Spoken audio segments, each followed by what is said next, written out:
तो नमस्कार दोस्तों, स्वागत है आप सभी का आज की इस क्लास में। देखिए, हम अपने संविधान का भाग पाँच पाँच डिस्कस कर रहे थे, जिसमें हम अपने संघ सरकार के बारे में समझ रहे थे, है ना। भाग 5 में बेसिकली संघ के बारे में बताया है, यानी द यूनियन के बारे में, जिसमें हमें आर्टिकल 52 से लेकर आर्टिकल 151 तक समझने होंगे। भाग 5 बेसिकली हमारी संघ सरकार के काम काज से जुड़े प्रावधानों के बारे में बताता है। ठीक है, भाग 5 में हमें कितने आर्टिकल पढ़ने होते हैं? आर्टिकल 52 से लेकर आर्टिकल 151 तक हमें समझना होता है, जिसे हम 3 भागों में या 3 अंगों में समझ के पढ़ते हैं: कार्यपालिका, विधायिका और न्यायपालिका। और हमने अपनी कार्यपालिका को शुरू किया था, किसको? कार्यपालिका को शुरू किया था, जिसमें सबसे पहले हम अपने राष्ट्रपति जी के बारे में समझ रहे थे। राष्ट्रपति जी से संबंधित जितने भी इंपॉर्टेंट अनुच्छेद हो सकते हैं, महत्वपूर्ण अनुच्छेद हो सकते हैं, उन्हें हम डिस्कस कर रहे थे। ठीक है, तो अब तक राष्ट्रपति से संबंधित हमने कितने अनुच्छेद डिस्कस कर लिए? देखिए, बात करें राष्ट्रपति जी की, राष्ट्रपति से संबंधित हमने अनुच्छेद समझ लिए थे। जैसे कौन कौन से आर्टिकल हमने समझ लिए, जिनके बारे में हमने जान लिया, जो कि राष्ट्रपति से संबंधित हैं। आर्टिकल 52 से हमने शुरुआत की थी, उसके बाद 53, 54, 55, 56। ठीक है, और आज हम जानेंगे आर्टिकल 57 और 58 के बारे में। ठीक है, देखिए मैं आपको पिछली क्लास को थोड़ा रिकॉल करा देता हूँ कि हमारा संविधान का 5 भाग 5 हमारे संविधान का सबसे बड़ा भाग है। ठीक है, जो कि संघ सरकार के काम काज से जुड़े प्रावधानों के बारे में बताता है। इसमें संघ सरकार के जो काम करने के जो प्रावधान है, उन्हें 3 क्षेत्रों में, 3 अंगों में बांटा गया है। कौन कौन से? कार्यपालिका, विधायिका और न्यायपालिका। कार्यपालिका में बेसिकली हमें किन किन व्यक्तियों के बारे में जानना होता है? राष्ट्रपति, उपराष्ट्रपति, प्रधानमंत्री और मंत्रिपरिषद। ठीक है, महान्यायवादी के बारे में। ऐसे ही विधायिका में संसद के बारे में जानेंगे, जिसमें लोकसभा, राज्यसभा के बारे में जानेंगे। और न्यायपालिका में हम अपने सुप्रीम कोर्ट के बारे में जानते हैं। ठीक है, और जैसा कि हमने अपनी कार्यपालिका को शुरू किया था, उसमें हम अब सबसे पहले अपने राष्ट्रपति जी के बारे में जान रहे थे। तो राष्ट्रपति से संबंधित हमने कुछ महत्वपूर्ण अनुच्छेद भी डिस्कस किए। जैसे अनुच्छेद 52 कहता है कि भारत का एक राष्ट्रपति होगा, जो कि देश का प्रथम नागरिक होता है। अनुच्छेद 53 कहता है कि सभी कार्यपालिकीय शक्तियां राष्ट्रपति में निहित होती हैं। लेकिन अगर प्रैक्टिकली देखा जाए तो जो शक्तियां होती हैं ना, वो मंत्रिपरिषद और प्रधानमंत्री के पास होती हैं। ठीक है, राष्ट्रपति इनका इस्तेमाल किसकी सहायता से करता है? या तो अपने मंत्रिपरिषद की सलाह से करेगा। ठीक है, उसके बाद अनुच्छेद 54 कहता है कि राष्ट्रपति के निर्वाचन हेतु एक निर्वाचक मंडल होगा। उस निर्वाचक मंडल में कौन कौन शामिल होंगे? दोनों सदनों के दोनों सदस्यों, लोग, जो हमारी संसद है ना, संसद के दोनों सदनों के जो निर्वाचित सदस्य होंगे वो शामिल होंगे। राज्यों की विधानसभाओं के निर्वाचित सदस्य शामिल होंगे। ठीक है, और 3 हमारी यूनियन टेरिटरी हैं, उनकी विधानसभाओं के निर्वाचित सदस्य शामिल होंगे। इस बात के प्रावधान करता है अनुच्छेद 54। उसके बाद अनुच्छेद 55 राष्ट्रपति के निर्वाचन की रीति के बारे में बताता है। अनुच्छेद 56 उसकी पदावधि के बारे में बताता है। और आज हम जानेंगे अनुच्छेद 57 और 58। देखिए, बात करें अनुच्छेद 57 की, जिसकी आर्टिकल 57 की। आर्टिकल 57 कहता है कि कोई भी व्यक्ति राष्ट्रपति पद हेतु पुनर्निर्वाचन कर सकता है। ठीक है, राष्ट्रपति के पुनर्निर्वाचन की बात करी गई है, पुनर्निर्वाचन की यानी री इलेक्शन की, कि कोई व्यक्ति, क्या बात कही है? कोई व्यक्ति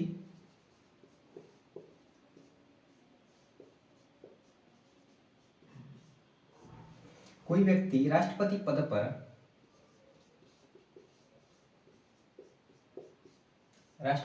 पर पुनर्निर्वाचन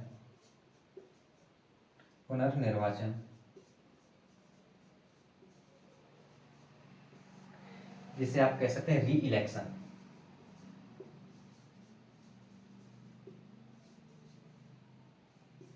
पुनर्निर्वाचन के लिए योग्य है। यानी आर्टिकल 57 यानी अनुच्छेद 57 कहता है कि कोई व्यक्ति राष्ट्रपति पद पर पुनर्निर्वाचन के लिए यानी री इलेक्शन के लिए योग्य है, किंतु वह कितनी बार राष्ट्रपति बन सकता है, इस बात पर हमारा संविधान मौन है।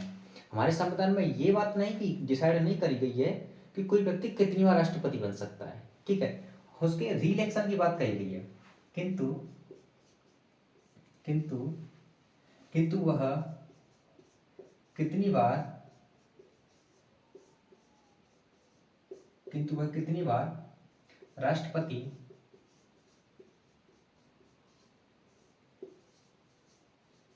चुना जा सकता है, इस प्रश्न पर हमारा जो संविधान है ना मौन है।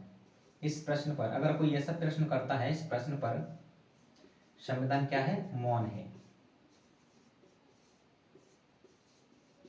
मौन है, ठीक है। फॉर एग्जाम्पल हम समझ लेते हैं अपने देश के प्रथम राष्ट्रपति, हमारे देश के प्रथम राष्ट्रपति डॉक्टर राजेंद्र प्रसाद, एकमात्र ऐसे राष्ट्रपति हैं जो 2 बार भारत के राष्ट्रपति बने हैं अब तक के, ठीक है, डॉक्टर राजेंद्र प्रसाद ये 2 बार राष्ट्रपति बने हैं, निर्वाचित हुए थे, ठीक है, 2 बार राष्ट्रपति बने थे, एकमात्र ऐसे व्यक्ति हैं जो अपने भारत के दो बार राष्ट्रपति बनाए गए थे, ठीक है, डॉक्टर राजेंद्र प्रसाद। क्या कहता है अनुच्छेद 57 कि कोई व्यक्ति राष्ट्रपति पद पर पुनः निर्वाचन या री इलेक्शन के लिए योग्य है, लेकिन अगर आपसे कोई ये प्रश्न करे कि वह कितनी बार री इलेक्टेड हो सकता है, पुनः निर्वाचित हो सकता है, तो इस बात पर हमारा संविधान मौन है, इस प्रश्न पर हमारा संविधान मौन है। ये बात नहीं कही गई है कि कोई व्यक्ति 10 बार के लिए, 2 बार के लिए या 4 बार के लिए सिर्फ राष्ट्रपति बन सकता है, ऐसा नहीं है, ठीक है। इसका एग्जाम्पल है डॉक्टर राजेंद्र प्रसाद, जो कि हमारे देश के अब तक के एकमात्र राष्ट्रपति हुए हैं जो 2 बार राष्ट्रपति बने हैं, ठीक है। और हमारे देश की महिला राष्ट्रपति कितनी है? हमारे देश की प्रथम महिला राष्ट्रपति, अगर आपसे कोई पूछे प्रथम महिला प्रेसिडेंट कौन है अपने देश की, तो श्रीमती प्रतिभा देवी सिंह पाटिल, श्रीमती प्रतिभा देवी सिंह पाटिल। और दूसरी महिला कौन है? द्रौपदी मुर्मू। इस बात से तो आप जानती होंगे कि जो हमारी वर्तमान महिला राष्ट्रपति कौन है, द्रौपदी मुर्मू, ठीक है। तो अनुच्छेद 57 में ये बात कही गई, इसका स्क्रीनशॉट ले लीजिए। अनुच्छेद 58 जानेंगे कि अनुच्छेद 58 में क्या क्या बताया गया है। आई होप आपने स्क्रीनशॉट ले लिया होगा। देखिए अब बात करेंगे हम अपने संविधान के अनुच्छेद 58 की, कि अनुच्छेद 58 में क्या बताया गया है जो हमारे राष्ट्रपति से संबंधित है, ठीक है।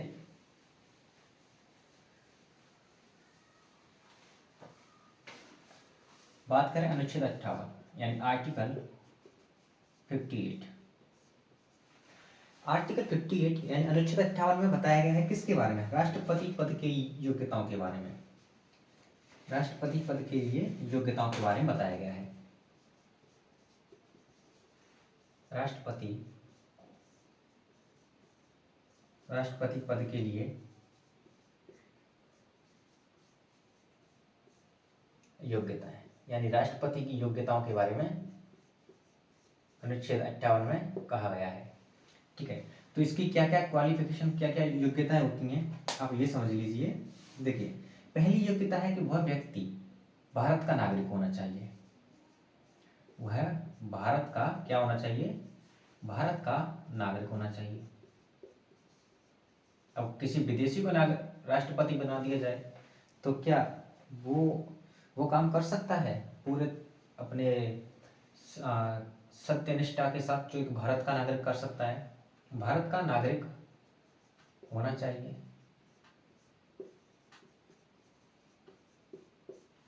दूसरा उसकी वह व्यक्ति 35 वर्ष की आयु पूरी कर चुका हो, ठीक है, 35 वर्ष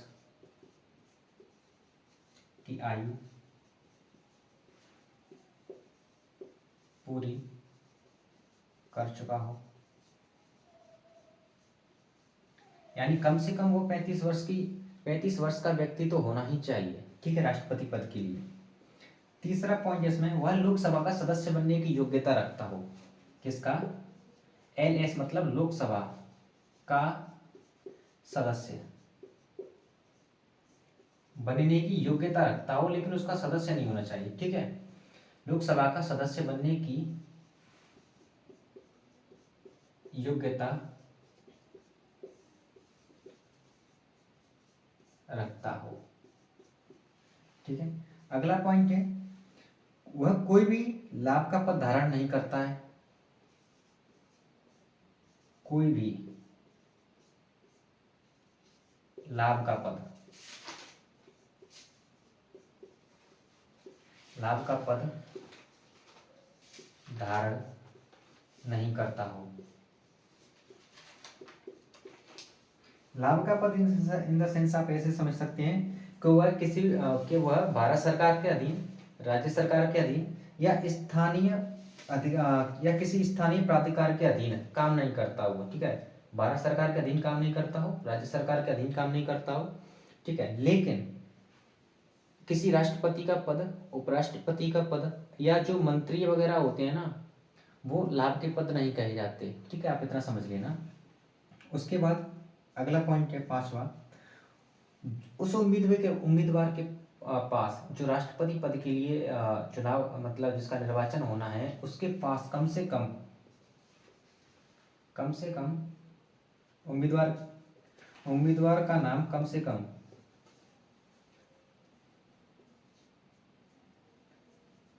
उम्मीदवार के नाम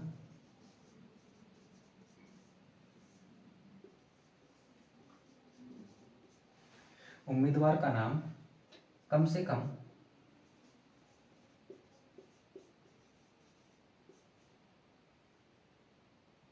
50 मतदाताओं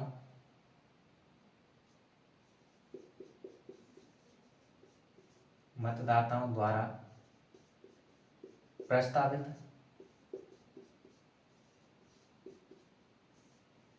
या आप कह सकते हैं कि एक योग्यता राष्ट्रपति की ये भी है कि उसके नाम कम से कम 50 मतदाताओं द्वारा क्या होना चाहिए, प्रस्तावित, और 50 मतदाताओं द्वारा अनुमोदित होना चाहिए।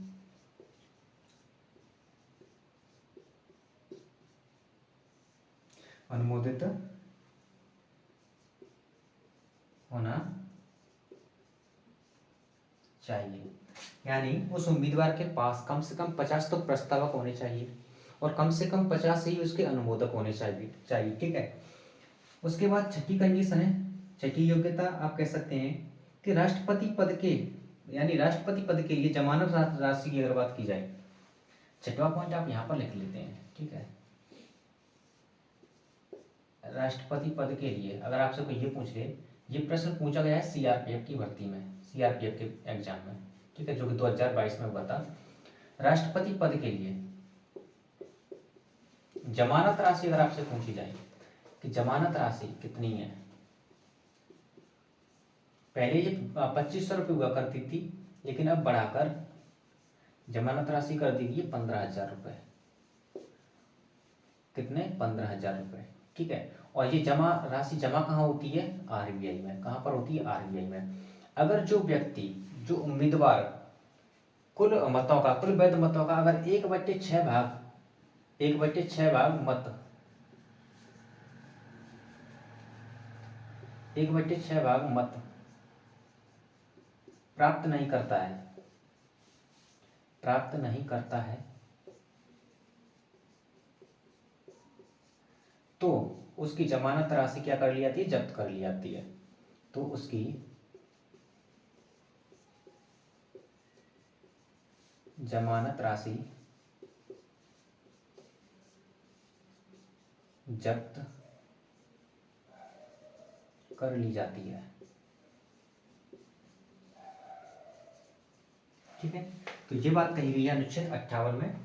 क्या? राष्ट्रपति पद के लिए योग्यताएं बताई गई हैं। कुछ इस प्रकार से कुछ राष्ट्रपति पद के लिए योग्यताएं हैं, जैसे कि वह व्यक्ति भारत का नागरिक होना चाहिए। पहली बात, वह व्यक्ति भारत का नागरिक होना चाहिए। दूसरी, उस व्यक्ति की कम से कम आयु 35 वर्ष की होना चाहिए, यानी 35 वर्ष से बड़ा होना चाहिए। लोकसभा का सदस्य बनने की योग्यता रखता हो लेकिन सदस्य नहीं होना चाहिए, ठीक है, ये बात कही गई है। वह कोई भी लाभ का पद धारण नहीं करता हो, इसका मतलब ये है कि वह या तो भारत सरकार के अधीन, राज्य सरकार के अधीन या किसी भी स्थानीय प्राधिकार के अधीन काम नहीं करता हो, ठीक है। लेकिन जो राष्ट्रपति का पद है, उपराष्ट्रपति का पद है, या जो राज्यों के जो मंत्री के पद है ना, वो लाभ के पद नहीं माने जाते। उसके बाद पांचवी योग्यता है उम्मीदवार के नाम कम से कम, जो उम्मीदवार है ना उसके नाम कम से कम 50 तो प्रस्तावक होने चाहिए और 50 ही उसके अनुमोदक होने चाहिए, ठीक है। छठवां पॉइंट है कि राष्ट्रपति पद के लिए एक जमानत राशि तय की जाती है। पहले ये 2500 रुपये हुआ करती थी, लेकिन अब वर्तमान में 15,000 रुपये है। और ये जमानत राशि कहाँ पर जमा की जाती है? आरबीआई बैंक में। अगर कोई उम्मीदवार 1/6 भाग मत प्राप्त नहीं करता है तो उसकी ये जमानत राशि क्या कर ली जाती है? जब्त कर ली जाती है, ठीक है। तो आज की क्लास को इतना ही हम विराम देते हैं, मिलते हैं नेक्स्ट क्लास में। देखिए, 2 अनुच्छेद समझ लिए इस क्लास में बहुत ही शानदार तरीके से, और ऐसे ही हम एक सीक्वेंस वे में हर एक अनुच्छेद को पढ़ते जाएंगे, समझते जाएंगे, आपको बहुत अच्छा लगेगा, ठीक है। और क्लास कैसी लगी है? क्लास अच्छी लगी तो लाइक कर देना, चैनल को सब्सक्राइब कर लेना, ताकि आपको एक प्रॉपर वे में हर एक वीडियो का नोटिफिकेशन मिलता रहे, ठीक है। तो चलिए मिलते हैं नेक्स्ट क्लास में। जय हिंद।